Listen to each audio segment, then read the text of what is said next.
مقبوضہ جموں و کشمیر میں عوام کی زندگیاں صفاق بھارتی فوجیوں کے رحم و کرم پر ہیں، جہاں بھارتی قبضے کے تحت حراستی قتل ایک سنگین معاملہ بن چکا ہے۔ تازہ ترین واقعے میں اتوار کے دن بھارتی فوجیوں نے ضلع کولگام میں ایک 22 سالہ امتیاز احمد ماگرے نامی کشمیری نوجوان کو شہید کر دیا۔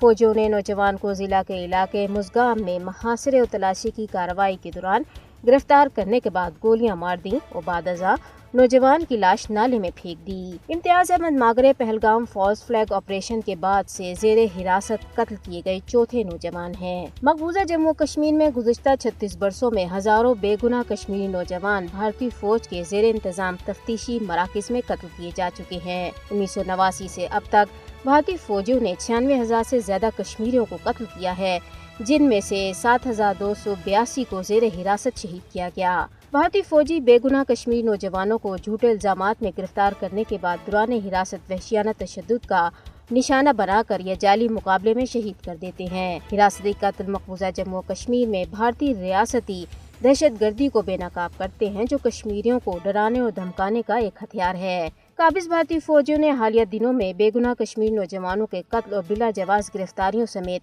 دیگر شفاقانہ کارروائیوں میں تیزی لائی ہے۔ مقبوضہ علاقے کے اطراف و اکناف میں بڑے پیمانے پر خوف و دہشت کا ماحول پیدا کر کے لوگوں کو اجتماعی طور پر سزا دی جا رہی ہے۔